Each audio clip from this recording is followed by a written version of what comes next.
कृष्ण प्रेम धारा ट्रस्ट प्रस्तुत करते हैं कार्यक्रम समर्पण।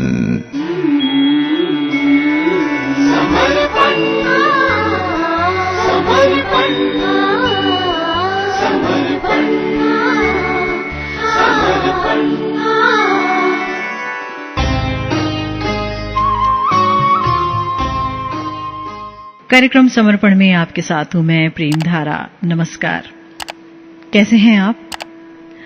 आप सुन रहे हैं भगवान श्री कृष्ण की बड़ी ही सुंदर लीला पर आधारित हमारा विशेष समर्पण कार्यक्रम, जहां पर हम भगवान श्री कृष्ण की कालिया दमन लीला पर चर्चा कर रहे हैं। आप सुनते चले आ रहे हैं कि कालिया की मृतप्राय अवस्था को देख करके जो उनकी पत्नियां थीं वो बहुत चिंतित हो गईं, और चूंकि वो भगवान की भक्त थीं तो भगवान को घेर कर खड़ी हो गईं और हाथ जोड़कर बहुत ही सुंदर प्रार्थनाएं, बड़ी सुंदर स्तुतियां उन्होंने करनी प्रारंभ की। उनकी स्तुतियों से पता चलता है कि ये जो नाग पत्नियां थीं ये वाकई भक्ति की बहुत बड़ी मिसाल थीं। भजन करते करते इनके अंदर भगवत तत्व ऐसा प्रवेश कर गया था कि उनकी स्तुति सुनकर बड़ा ही आश्चर्य होता है। आज श्रीमद् भागवतम के 10वें स्कंध के 16वें अध्याय में 44वें श्लोक में बहुत ही सुंदर स्तुति कह रही हैं नमः प्रमाण मूलाय कवये शास्त्र योनिये प्रवृत्ताय निवृत्ताय निगमाय नमो नमः।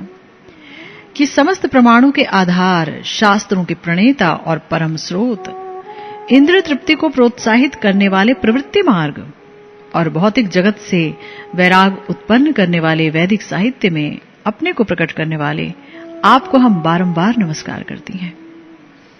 है ना? आपने जाना कि अनेक प्रकार के प्रमाण होते हैं।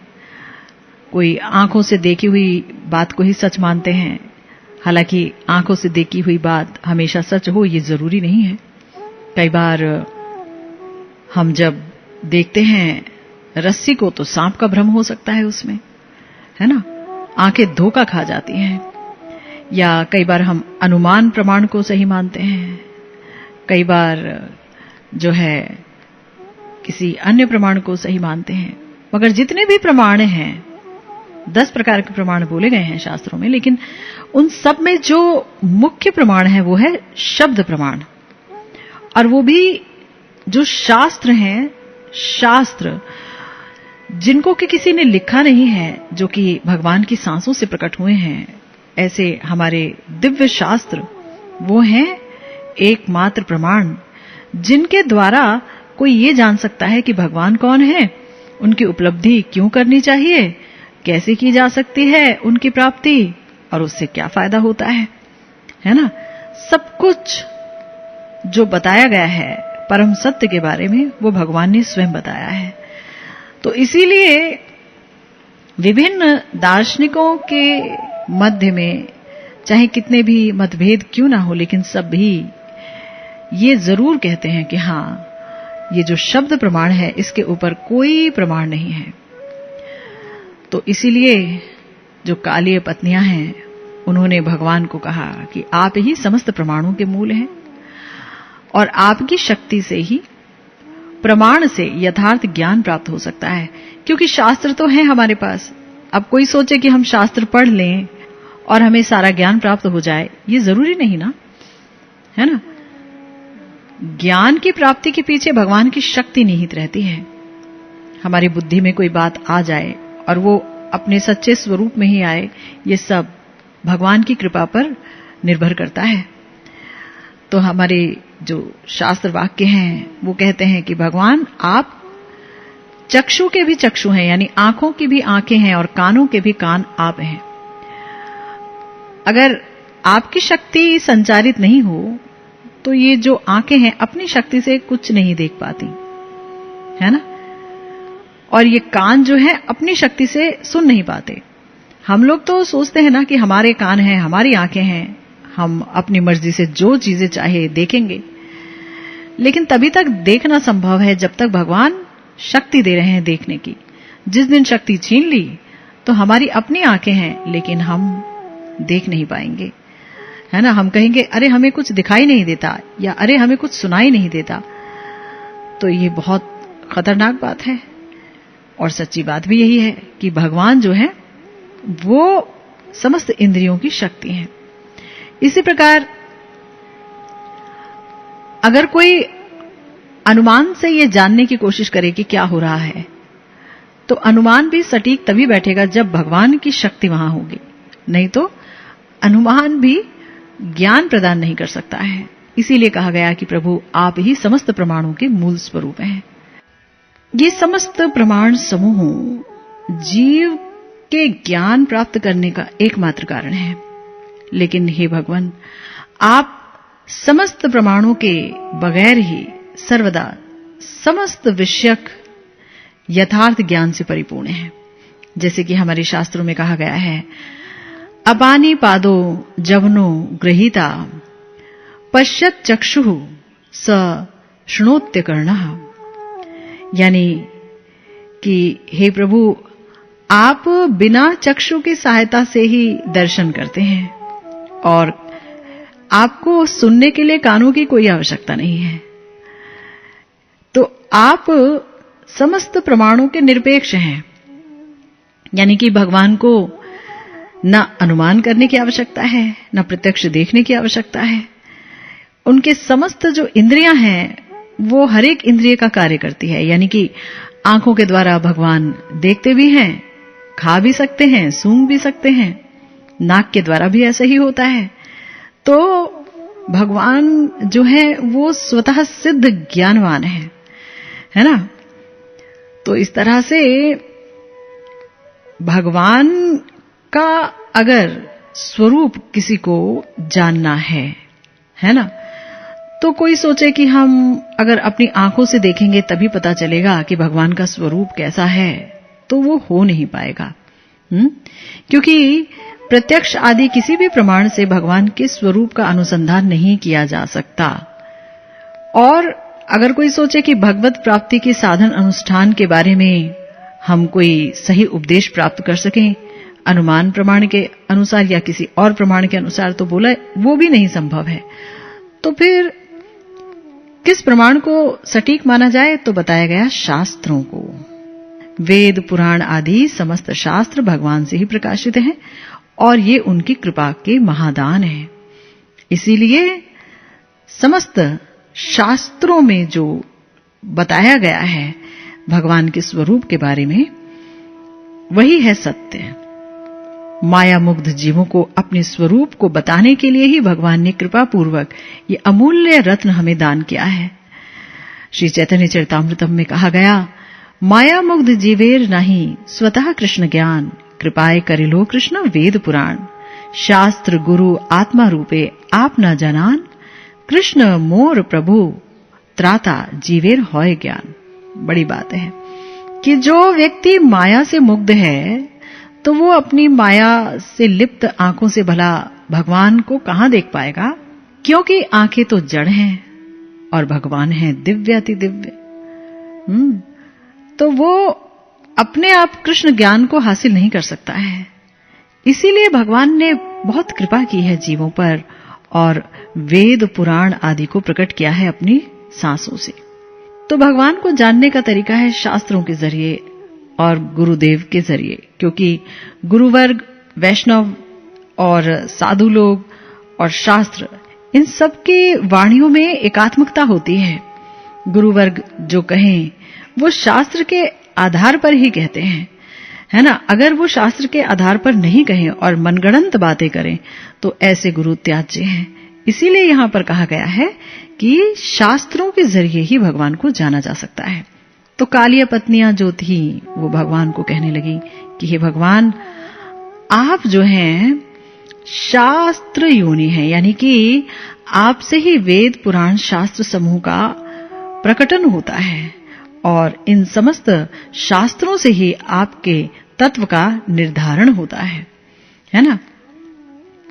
तो इसीलिए भगवान को प्रमाणों का मूल कहा गया।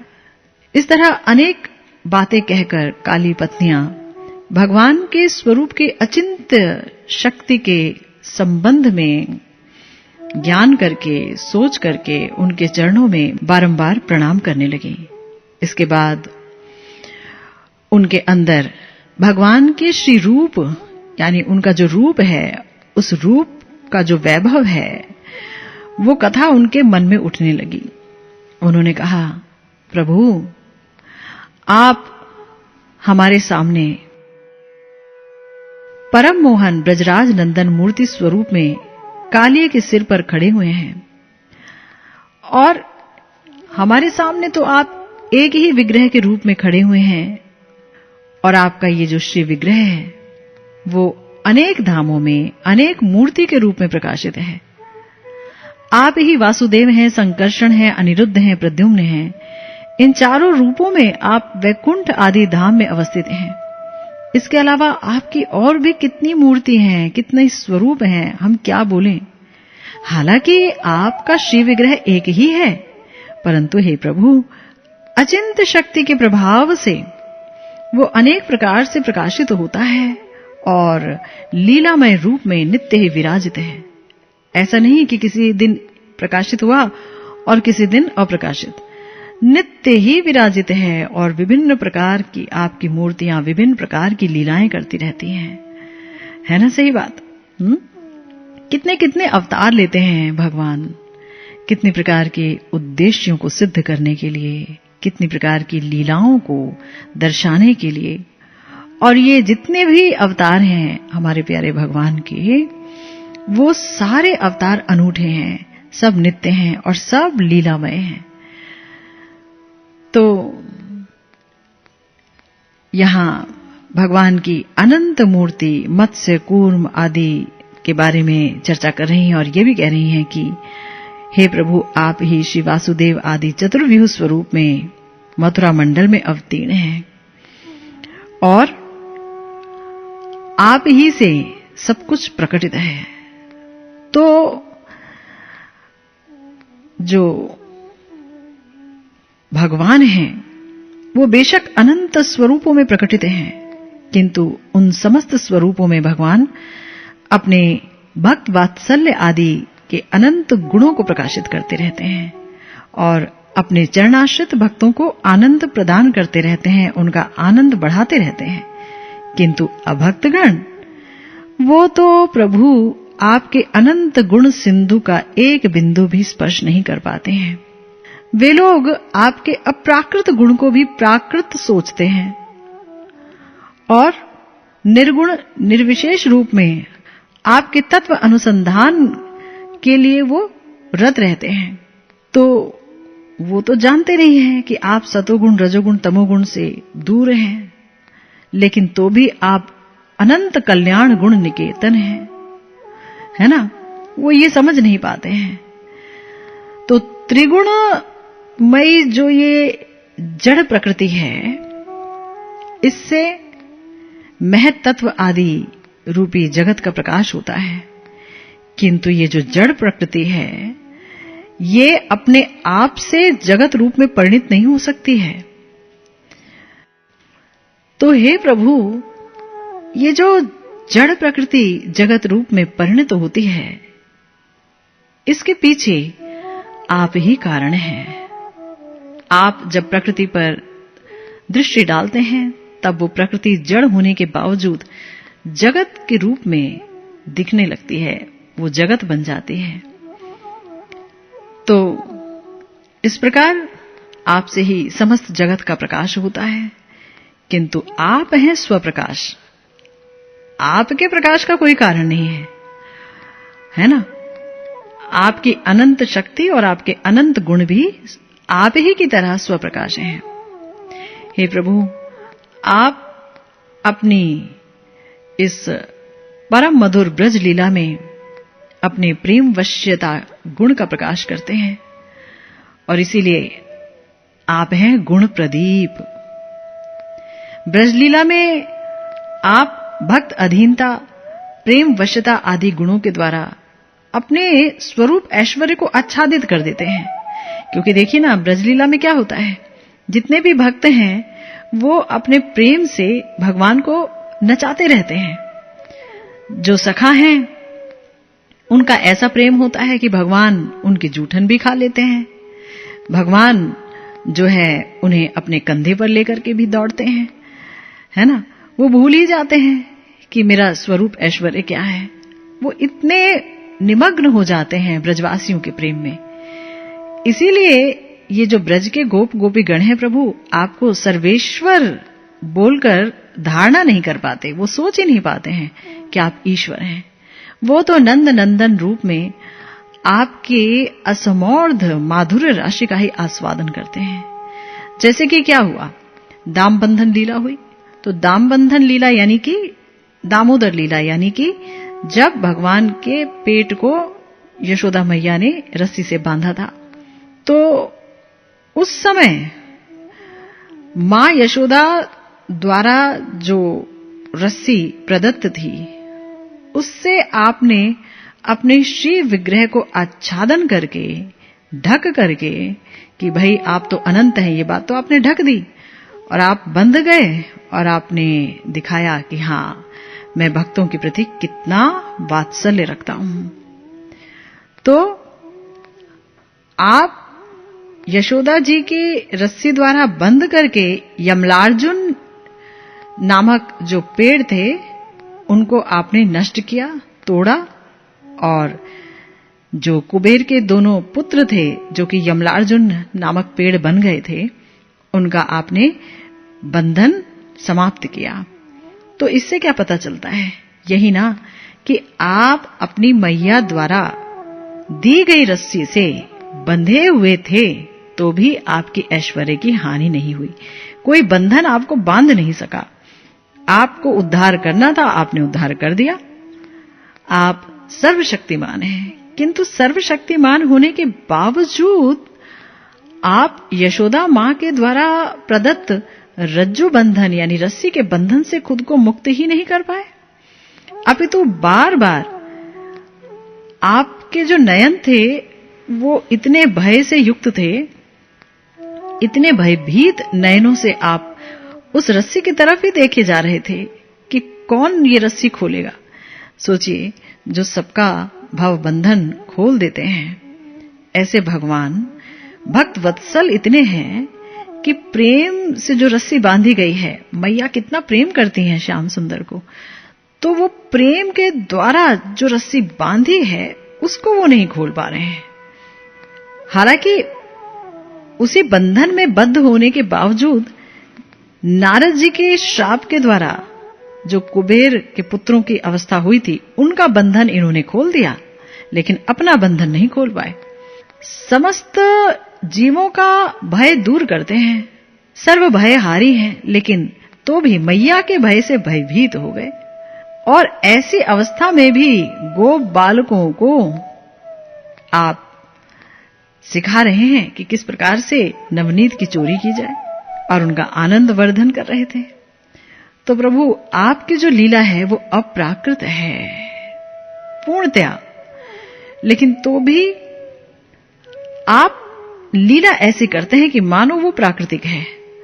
जो प्राकृतिक लीलाएं होती हैं, जो प्राकृतिक व्यवहार होते हैं, उसी का अनुकरण करते हैं और तब उसे आप प्राकृत जगत में प्रकाशित करते हैं प्रभु। क्योंकि आप तो हैं अज यानी अजन्मा, तो भी तो जन्म ग्रहण करते हैं। अखिल ब्रह्मांड के पालक होकर भी बच्चों की तरह व्यवहार करते हैं।